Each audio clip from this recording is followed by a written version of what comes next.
Hello to everybody who is following this online presentation. I am Anna and it's my pleasure to be your trainer on this project management module. So the next 30 minutes we will talk about the main elements of project management, and I would like to emphasize that this module, project management main elements, is implemented within the project sport and tourism outdoor management. So I will try to explain to you the main points that you should pay attention to when you are creating and manage your own project. In addition, here the topics we will talk about in this presentation. First of all, we will define what is a project. Also, we will talk about process groups. We will define the term triple constraint, also named as iron triangle. We will explain what is project management and the importance of project management. Also, we will talk about extremely important role of the project manager. We will define the management framework. Also, we will make an integrated approach, and on the end of this course, we will pay special attention to the differences between outcomes and outputs, terms that are very often confused. Let's start from the beginning by defining the term project. What is a project? Project is a temporary effort to create a unique product, service, or result, or as the definition says, a temporary endeavor undertaken to accomplish a unique purpose.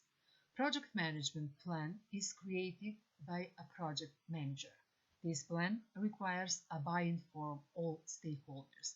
The plan should be realistic, time-bound, and of course, achievable. The most important thing to remember is that every project has a beginning, a middle or duration, and of course an end.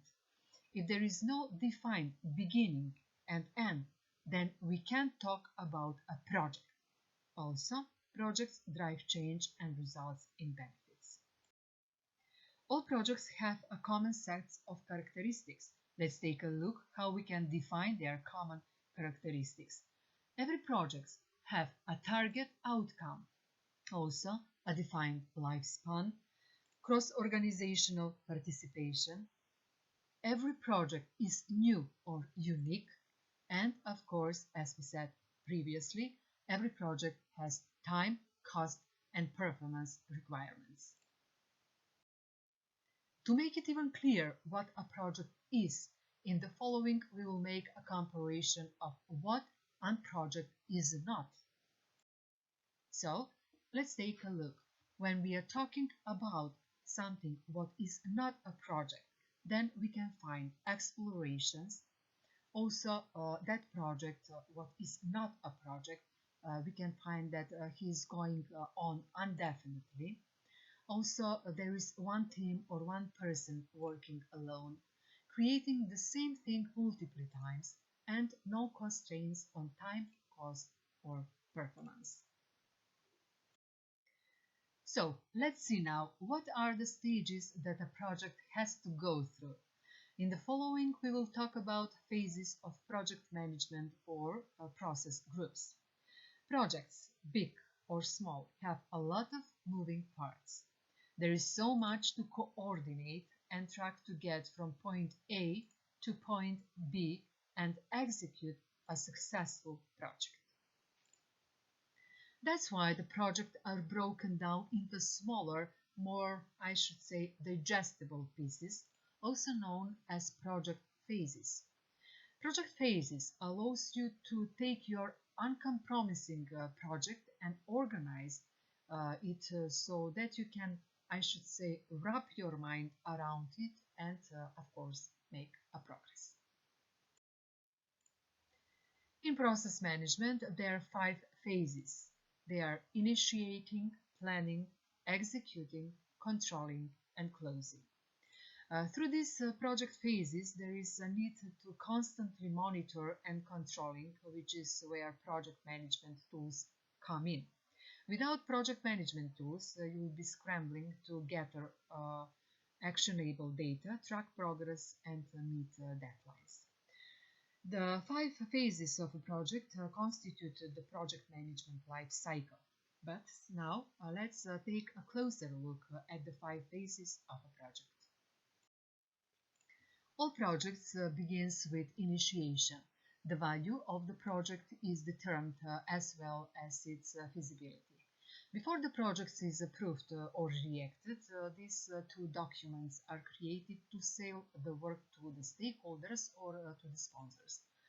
One first document is a business case. Here is where you justify the need of the project, which includes analyzing a return of investment. Second document is feasibility study. You need to evaluate what the project's goals are, the timeline to completion, and how much the whole endeavor will cost. You also note what resources will be required to fulfill the project and if it makes financial and business sense, of course. As we said before, the second stage in project management is planning. If the project is approved, then the next step is to assemble a project team and to start planning how to manage the project so it can achieve its goals within budget and on time. The project plan will include what resources are needed, financing and materials also. The plan also gives your team a direction and the following: scope, definition, task, schedule, cost, quality, organization, staff, communication, and risk procurement. The third stage in project management is execution. Now that you've done your planning, it's time to start the project. This phase is made up of these detailed processes. First, executing the plan. Um, this plan, following the plan you created, assign the tasks to team member and manage and monitor their progress with project management tools. The second process is administrate, which means that you should manage the contracts secured in the project. Monitor and control is the fourth phase of project management to ensure that the project plan is being actualized. All aspects of the project must be monitored and adjusted as needed. To do this, you should follow these processes. First of all, reporting. That means that you have to have a metric to measure project progress and also to have an instrument to deliver this information. Second, scope. That means you should have a monitor to monitor scope and control changes. Also, quality to measure the quality of deliverables and make sure that the planned quality is being met. If not, evaluate how to improve the quality. The next one is schedule. It means that you should keep a track of delays or blocks that impact the timeline of the project and adjust to stay on track. Also costs, it means that you should monitor expenses and control cost changes. And the last one is risk. That means that you should note changes in risk through the project and respond accordingly. The project isn't over once the project goals and objectives have been met. The last phase of the project is closing it out. This involves another set of processes. First set is scope. That means that you should make sure the project deliverables have been completed as planned, and also administration. That means close out all outstanding contracts and administrative matters, archive and paperwork, and disseminate to proper parties. After reviewing the stages that are extremely important for the successful management of any project, we will move on to explain the relationship and impact of 3K variables of each project. This means that we will talk about a project management triple constraint, also known as iron triangle. What are the three primary variables in any project? Remember, that is scope, time, and cost. Over 50 years, the triple constraint has been the standard within project management circles. Why does the project management triple constraint matter?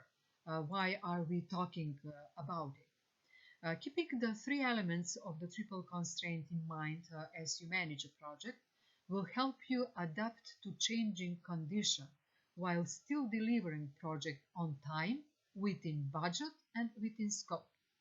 Change is given in project management, and being adequately prepared ensures that changes don't jeopardize the entire project and the relationships involved. This is why we must understand and effectively manage the project management triple constraint. What is the project management triple constraint? The triple constraint represents the relationship between a project's scope, time, and cost. They are usually represented like this. So, because they are very important, now let's take a dive into each side of the triangle to explain this further. Project scope refers to the extent, range, breadth, reach, confines, dimension, realm, gamut, spectrum of spread of the work that is to be done on a project. It encompasses the sum of all the products and services to be provided, describing what is being done and how much of it. When we are talking about time, that means that you should simply put the amount of time you need to complete the project or tasks within the project. Cost refers to the resources, financial and otherwise, required for the project. It might include labor costs, hardware, software, and other charges. How does the triple constraint work? The triple constraint doesn't exist to merely help us remember to list out our project's scope, time, and cost. The whole premise of the triple constraint of project management is that the three factors of scope, time, and cost are linked. There is a give and take relationship between scope, time, and cost. Therefore, the triple constraint concept dictates that if you make any changes to any one side of the triangle, it will have effects on the other side of the triangle. The most common model places quality in the center of the triangle. This is simply to illustrate that the quality of a project depends on the project's scope, budget, and time spent on the project. The idea is that if you are to maintain a consistent level of quality, when making changes to one side of the triangle, the other sides must adjust. All maths aside, if you are going to ask for something to be delivered faster, which consider time, you have to pay more money, which consider cost. If you are trying to save some money, which consider cost, sometimes you can do this by choosing a simpler version, which consider scope. The triple constraint is especially helpful in conversation with clients, both when initially determining the scope of a project and when handling change requests along the way. We are living in a competitive environment and it's common to feel pressure to deliver something comprehensive for as cheaply as possible and of course quickly. While that is possible in some scenario, the iron triangle reminds us that the most of the time projects cannot be cheap, comprehensive and fast all at once. We have to know our priorities in order to decide what's gotta give. Now, let's take a triple constraint example. We should build an e-commerce website with a budget of $5,000 and a timeline of 3 months. Let's define what is a scope. A scope is e-commerce website, time 3 months, and cost $5,000. Now let's use a familiar scenario. Say the client originally thought that they would be able to supply content from their team, including SEO-friendly products descriptions.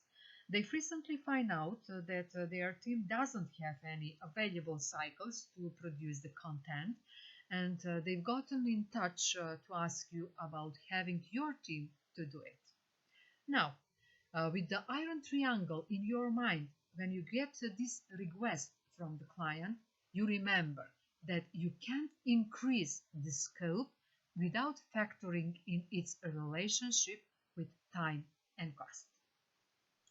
Naturally, the client would prefer to change the scope without changing the time or cost of the project. However, a savvy project manager understands the dynamic between scope, time, and cost, and you know that trade-offs are inevitable. To successfully manage the project management must help stakeholders understand this dynamic too. Now, after we have defined some of the extremely important elements of project management, in the following, we will talk about the particularly important role that a project management has in order for a project to be successful. Now we have to define what is project management. While project management is a popular career, individuals in nearly any role can use project management techniques to set and achieve key business goals. You can use project management techniques to increase your team's productivity and focus during your next group project. Why we should use project management techniques? Because the project management allows, first of all, better control of financial, physical, and human resources. Also, improved customer relations, shorter development times, lower cost, higher quality, and increased reliability, higher profit margins, improved productivity, and also gives better internal coordination. What is the importance of project management? Why companies use the project management? So, companies use project management to achieve results in a measured, focused, and predictable way. Project management processes keep complex plans organized and all individual involved aligned and focused with specific roles and responsibilities. Companies use project management for these reasons. First of all, project management creates a focus. Projects, especially ones that last months or years, can be challenging for the companies to manage. Project management relies on defining a scope for project that follows specific deadlines for each task. With a clear scope and strict deadlines, companies can stay focused on the objective and complete goals successfully. Now let's see an example. You work on a project team for a software company that creates customized solutions for the hospitality industry. A hotel wants your company to create an integrated property management system that all employees can use. Your project manager holds a team meeting to define the scope. Your team gathers the requirements for the system, including guest tracking, turnover rate, billing, and so on, so on. With these requirements, your team determines the length of each task. This scope helps you to stay focused throughout the project. The next reason why companies use project management is because project management controls quality. The most important part of project management is delivering a quality project on time and in full. To deliver a satisfactory project, a project manager closely monitors their team's progress and quality of work. A project manager will oversee their team's work, identify any obstacles that could affect the quality and find acceptable solutions. Let's see this example. Throughout the hotel management system project, your project manager holds daily meetings and weekly individual team member sessions to measure the project's progress. They also audit the quality of your team's work by taking samples and asking employees outside of your team to evaluate them. Your co-workers give a fresh perspective on the quality and provide valuable feedback that helps your team improve its work.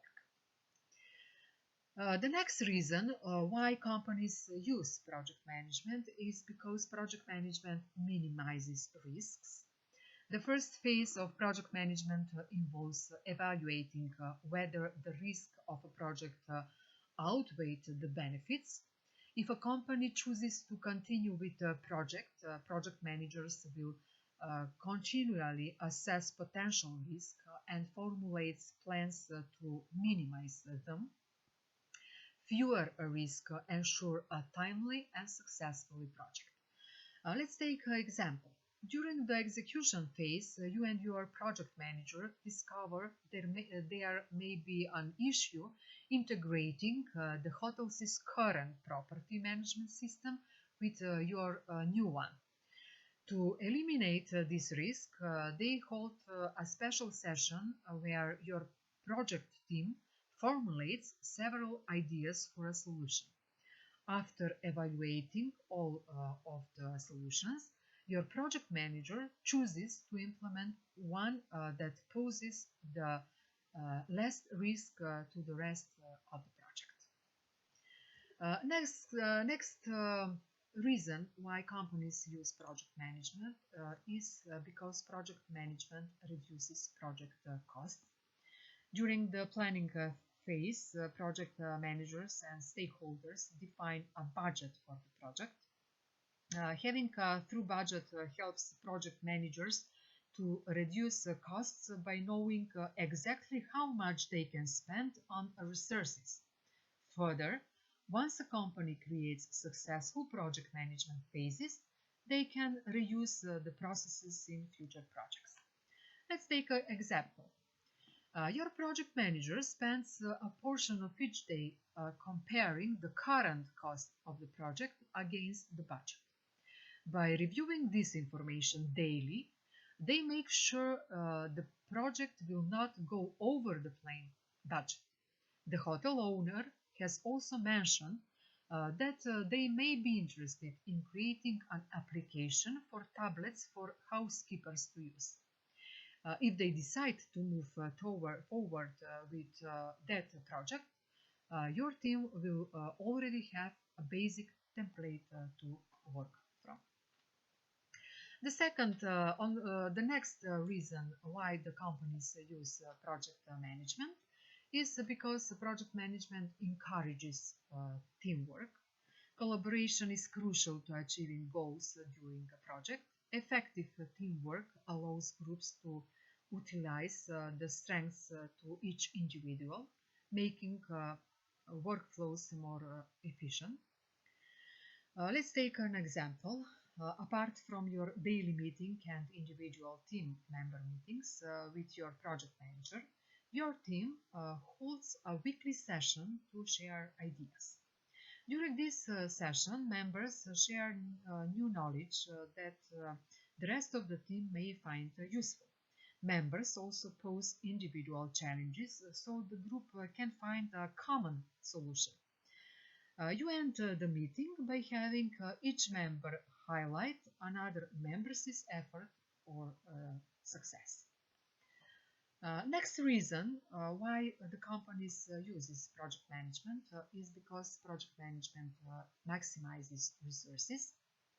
It is critical for a company to make the best use of its resources to help reduce project time and stay within a budget.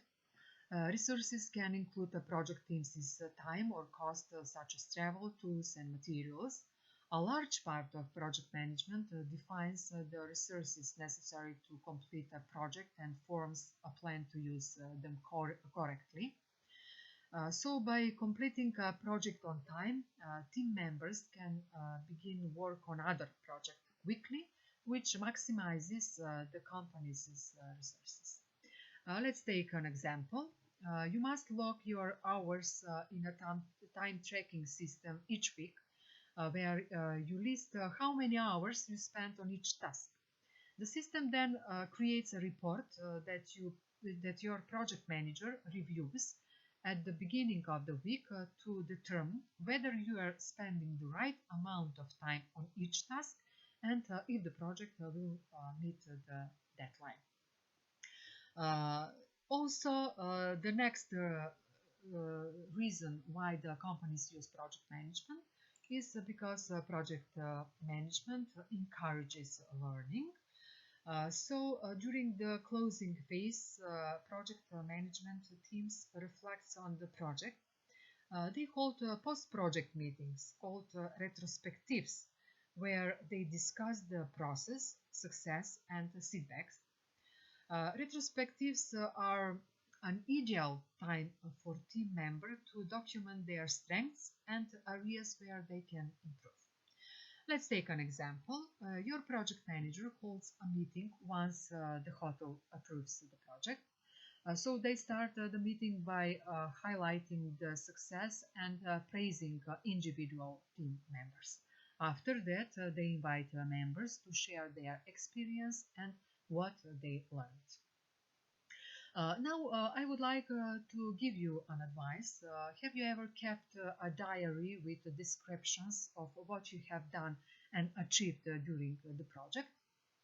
If you have not already done, so my advice is to keep a diary of your activities the next time you work on a project.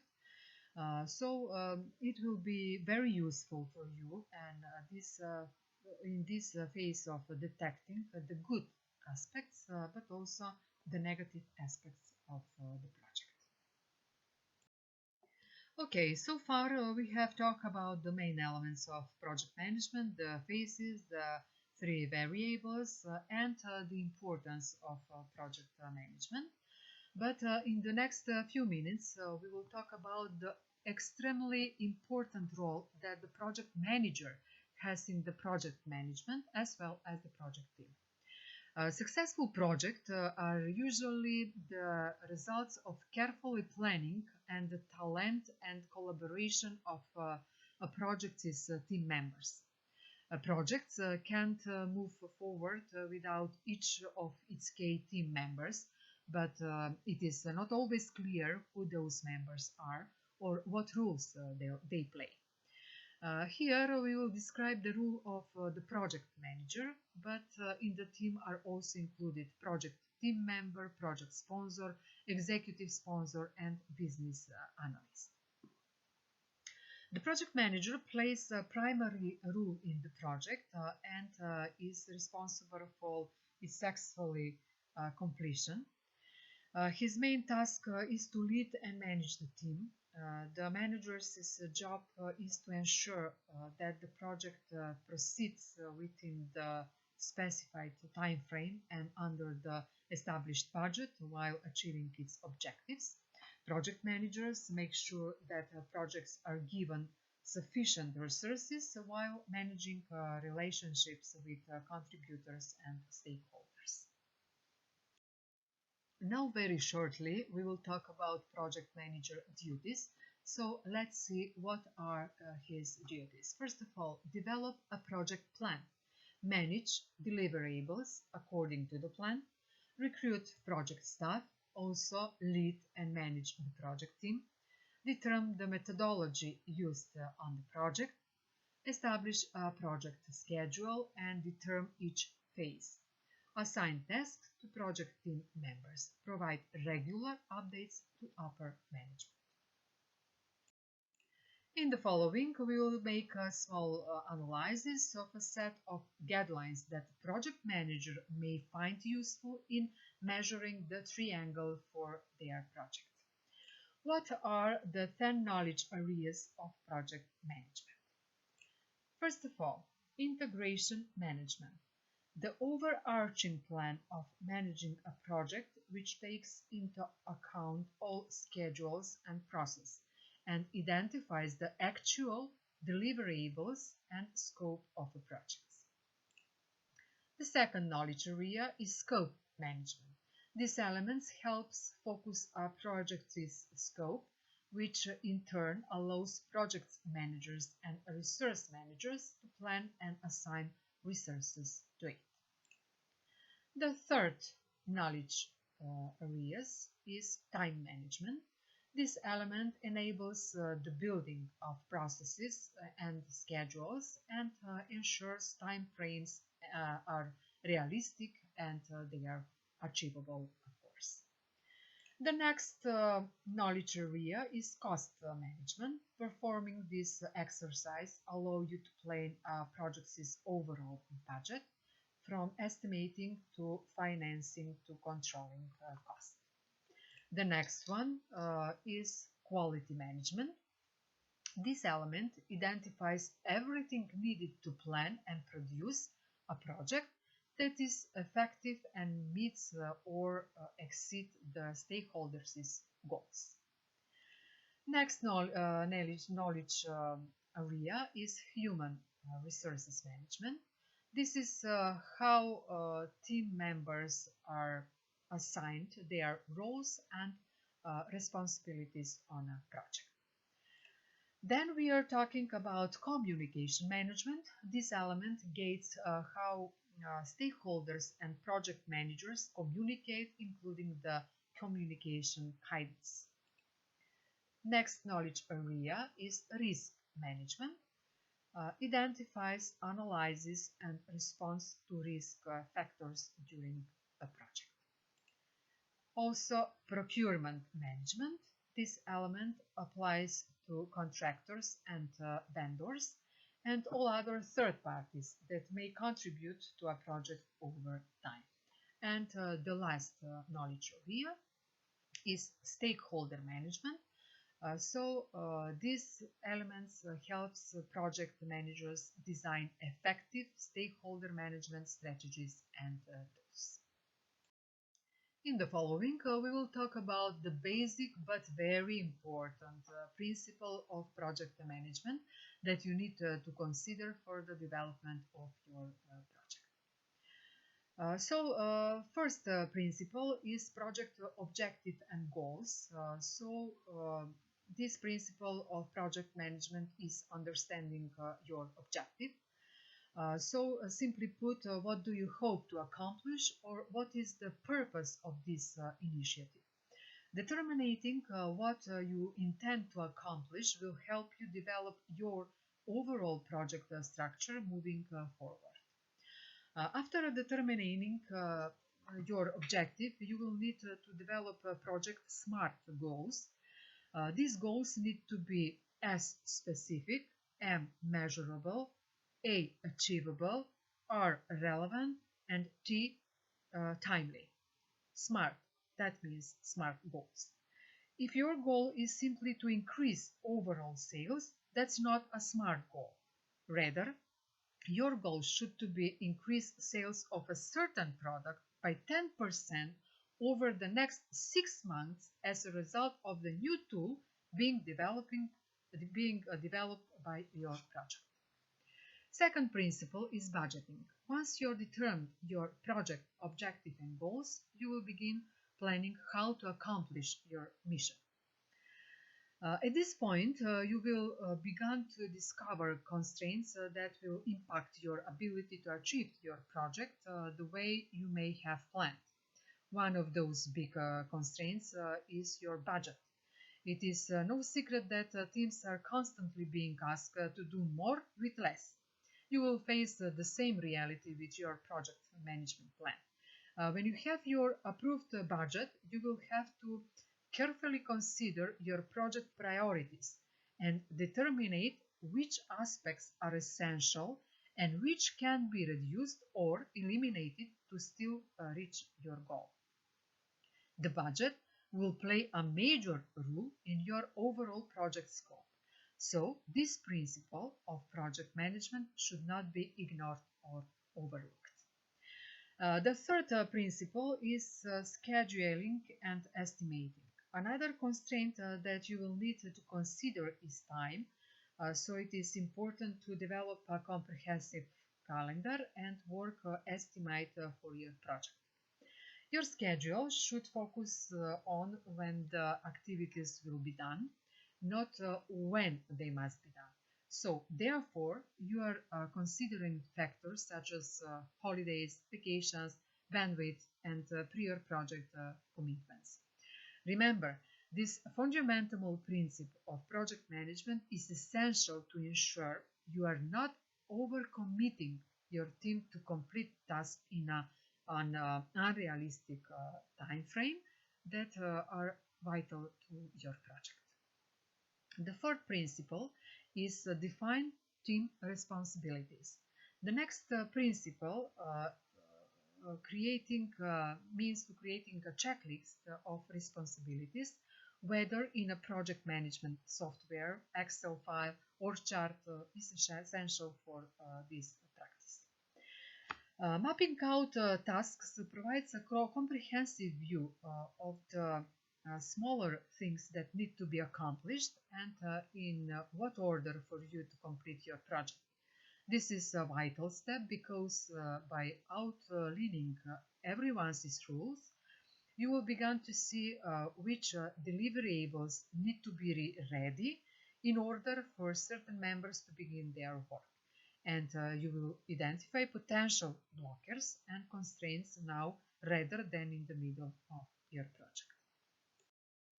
Principle 5, define milestones. Defining milestones is an important principle you should consider. Milestones help us signify the completion of a specific portion of your project. In addition to providing a transparent way to track progress, milestones can help increase team morale by calling out team member achievements. This is extremely beneficial during long, complex, or difficult projects. Principle 6, manage changing priorities and business goals. While the project is underway, one of the biggest disruptions you may face is changing priorities or business goals. In fact, 50% of project managers says shifting priorities are top issue impacting their projects. The best way to master this project management principle is remaining flexible and ready to change your project management plan when something unexpected happens. This could come from an unexpected budget cut, a new direction from the executive team, or urgent request that drains some of your team's bandwidth. Principle 7, accountability and responsibility. This principle of project management is important both for you as the project manager and each member of the team. While the project manager will have a specific skill set to keep the team on task, all members of the team also need to hold themselves and each other accountable for the work they need to accomplish. One of the best ways to be successful in this practice is through constant communication. And the last principle, retrospect and measurable success. A project management team is like a machine. If there are kinks or faults in the process, then the machine will not run as effectively. For the reason, retrospectives are an important principle of project management that should not be ignored. In order to determine what went well and what needs to be improved, you and your team need to review your project after it is completed and discuss the areas of success and areas that need work. You will then need to take this information and apply it to your next project to consistently improve your processes. Talking about project management, all the time the focus should be put on the integrated approach.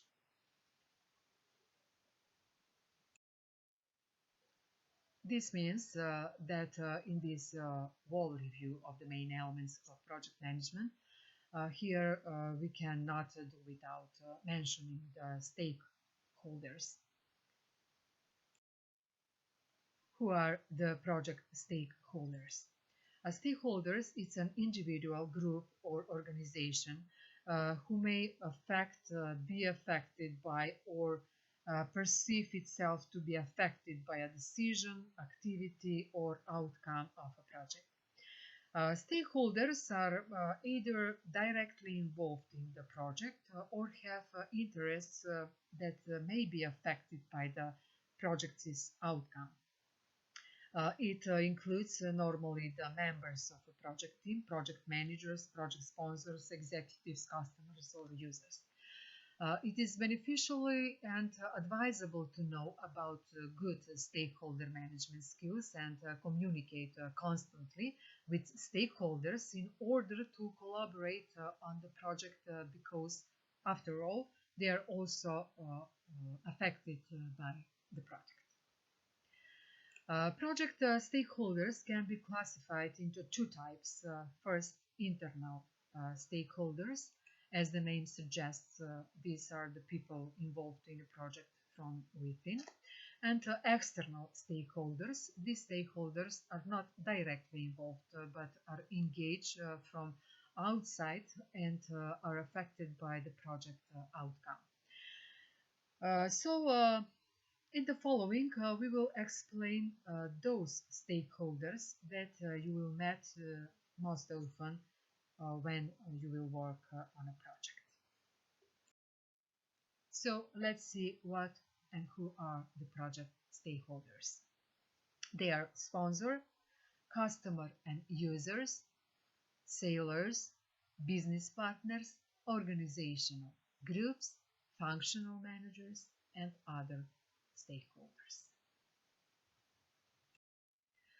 At the end of this presentation, I would like to pay more attention to describe and clarify the differences between outcome and output. Remember, this is essential and very important to distinguish between outcome and output. You will almost certainly have noticed the buzz around the terms outcome and output. I have many conversations over the past months about the difference in these terms. Particularly, the huge value companies can realize when they start thinking in terms of business outcome. But unfortunately, many people are still using these two terms interchangeably. Now we will define the differences between outcomes and outputs, give real examples and the best practices. To get the context right, let's start with a simple example. Now, imagine it is a Billy Six's birthday. You go to the local bakery and order a Spider-Man themed cake for the morning of the party. Now, if I ask a group of people for the outcome of this transaction, most people will answer that the outcome is the birthday cake, but this is not correct. The outcome of this will be a delighted birthday boy and a group of happy, cake-filled 6-year-olds. The cake itself is the output provided by the bakery. If the cake had not been tasty, or if the bakery had delivered a fiery themed cake instead of the desired Spider-Man, then the desired outcome, happy kids, would in all probability not have been achieved. Defining business outcomes and outputs now. Thinking in business terms, here's how we can define these two terms. The outcomes are what the business wants or needs to achieve. The outputs are the action or items that contribute to achieving an outcomes. Delivering outputs, achieving outcomes. Remember that outputs are simply a means to an end. If your organization has achieved all stated outputs, but you haven't achieved the desired outcome, then you need to review the outputs to make sure they are correct. Measuring the achievement of your outputs alone without measuring outcomes can produce the watermelon effects. That means all reports and dashboards are showing green, but when you delve deeper, reports on the achievements of your outcomes are all red. That means your customers are not happy. At the end of this online presentation, I would like to share my experience with you about that how companies can understand the outcomes and outputs. Recently I've been working with a business that is moving from legacy services, often paper-based, to a new digital platform. Many of the businesses owners have been working there for 20 years, maybe longer. So they find it difficult to translate the work they do currently to the proposed new services. Workshops made apparent a big reason for these difficulties. The team was often thinking in terms of the outputs they currently produce, then attempting to transition this to the digital platform. Changing this thinking was essential. I asked the team to articulate the business's outcomes they need to achieve. This completely changed the direction of this and subsequent workshops. With the desired business outcomes clearly stated, the team was able to let go of historic outputs and define new outputs that would enable their business's outcomes to be achieved. This realization was a watershed towards a new way of working. Now, when the team gets stuck in discussions on process, they pull back to stated outcomes. This focuses them on the outputs they require, stepping away from old processes in order to build new processes. For me, understanding the difference between outcomes and outputs was a real aha moment. I see the same flash of understanding when I explain this to colleagues and customers, both within IT and in the larger business. Uh, Now, I would like to put you on advice. When you work on your next project, please look very carefully and look at what you are creating with the services you are providing. Are you putting a cake on the table or delivering a room full of happy children? Well, thank you for your attention. I sincerely hope that this presentation is useful for you, especially in terms of defining the main elements of project management. I hope that in your future projects you will apply all the elements, phases, and variables we talked about. I also emphasize once again that when you are writing some projects, pay special attention to the so-called iron triangle and on the difference between outcomes and outputs. I wish you luck and success in making your future project. It was a pleasure for me to be your lecturer. Thank you once again, and I wish you all the best.